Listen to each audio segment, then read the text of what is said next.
હજીરાની ક્રિબંકો કંપનીમાં વીજ કરંટ લાગતા 22 વર્ષીય અક્ષ પટેલનું મોત. સુરક્ષાના સાધનોનો અભાવ હોવાનો આક્ષેપ. પાવર સપ્લાય બંધ કર્યા વગર જ જોખમી કામગીરી સોંપાતા યુવાને જીવ ગુમાવ્યો. ઔદ્યોગિક કેન્દ્ર હજીરામાં આવેલી પ્રતિષ્ઠિત ક્રિબંકો કંપનીમાં એક હૃદયદ્રાવક અકસ્માત સર્જાયો છે. કંપનીના વિદ્યુત વિભાગમાં ફરજ બજાવતા અક્ષ દીપકભાઈ પટેલ નામના 22 વર્ષીય શ્રમિકનું 30 થી 40 ફૂટની ઊંચાઈએ કામ કરતી વખતે વીજ કરંટ લાગવાથી ઘટના સ્થળે જ મોત નીપજ્યું હતું. આ અકસ્માતને પગલે સ્થાનિક વિસ્તારમાં ભારે ચકચાર મચી ગઈ છે ને કંપનીની કામગીરી પર અનેક આંગળીઓ ચિંધાઈ રહી છે. મૃતક યુવકના પરિવારજનોએ કંપની વહીવટી તંત્ર ને કોન્ટ્રાક્ટર પર ગંભીર આક્ષેપો કર્યા છે. પરિવારના જણાવ્યા અનુસાર અક્ષને ઊંચાઈ પર કામ કરવા માટે કોઈ પણ પ્રકારનું સુરક્ષા બેલ્ટ કે અન્ય સાધનો આપવામાં આવ્યા નહોતા. સૌથી વધુ આઘાતજનક બાબત એ છે કે મુખ્ય વીજ પુરવઠો બંધ કર્યા વગર જ યુવકને જોખમી કામ સોંપવામાં આવ્યું હતું. ઘટનાના 4 કલાક વીતી ગયા બાદ પણ કંપનીનો કોઈ જવાબદાર અધિકારી હોસ્પિટલ ન પહોંચતા પરિવારમાં રોષ જોવા મળ્યો હતો.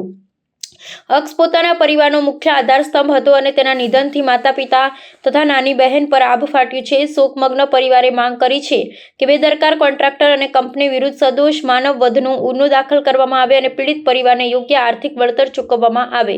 સ્થાનિક પોલીસે હાલ અકસ્માત મોતનો ગુનો નોંધી સમગ્ર મામલે ઊંડાણપૂર્વક તપાસ હાથ ધરી છે, જે અંતર્ગત સુરક્ષાના ધારાધોરણોનું ઉલ્લંઘન અંગેના તથ્યોની ચકાસણી કરવામાં આવશે. મહેશભાઈ પટેલ, ઘટના એવી બની છે કે ગઈકાલે 3:30 થી 4ની વચ્ચે અક્ષ દીપકભાઈ પટેલ નામનો છોકરો કામ કરતો હતો ક્રિબંકો કંપનીની અંદર, ઇલેક્ટ્રિક ડિપાર્ટમેન્ટની અંદર, જે મારો ભાણેજ થાય છે. હું એનો મામા થાઉં છું. અને આ ઘટના કાલે જ્યારે થઈ એ લગભગ 3:30 થી 4ની વચ્ચે થયેલી છે.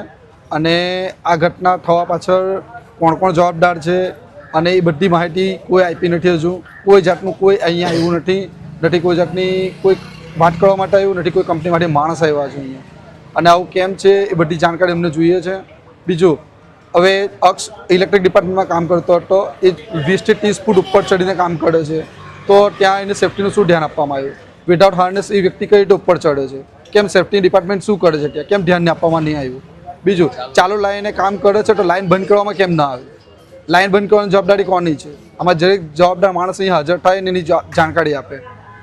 અને બીજું છે, કંપનીમાં આ બધું થાય છે તો કંપની કેમ આવી જવાબદારી લેવા તૈયાર નથી? ગઈકાલે 4 કલાક 6 કલાક રાહ જોયા પછી કંપની માટે એક માણસ આવે છે અને તે બી એવું કહે છે કે કંપની એના માટે જવાબદાર નથી. કેમ? શું કંપનીમાં કોન્ટ્રાક્ટ પર કામ કરવો ગુનો છે? કંપનીની અંદર કોન્ટ્રાક્ટ પર કામ કરીએ એટલે બસ ખાલી કોન્ટ્રાક્ટરની જવાબદારી, કંપનીની કોઈ જવાબદારી નહીં. તો કંપનીની અંદર કામ કરવાનો શું મતલબ છે? આટલી મોટી કંપની છે તો કંપનીના આટલા નાના માણસો કામ કરે છે તો એની જવાબદારી કંપનીની કઈ રીતે નથી? અને આ વિધાઉટ સેફ્ટી કામ થાય છે તો સેફ્ટીનું ધ્યાન આપવાનું કોણ? કંપનીની જવાબદારી બને ને. કોન્ટ્રાક્ટરની જે જવાબદારી છે સાથે કંપનીની પૂરેપૂરી જવાબદારી છે. અને કંપનીએ ધ્યાન કેમ નહીં આપ્યું કે કોન્ટ્રાક્ટર આવા લાપરવાહીથી કામ કરવામાં આવે છે? તો એ બધી જવાબદારી કંપનીની પણ છે. માંગણી એવું છે કે એને વધારે વધારે વળતર મળે, એના પરિવારનું ધ્યાન આપવામાં આવે અને પરિવારની ધ્યાન રાખવામાં આવે. કારણ કે એના પરિવારનો કમાનાર એક જ પર્સન છે. આજ પછી એના મા બાપની જવાબદારીની બેન છે જે અનમેરિડ છે, એને પનાવવાનું આ બધી જવાબદારી કોણ લેશે?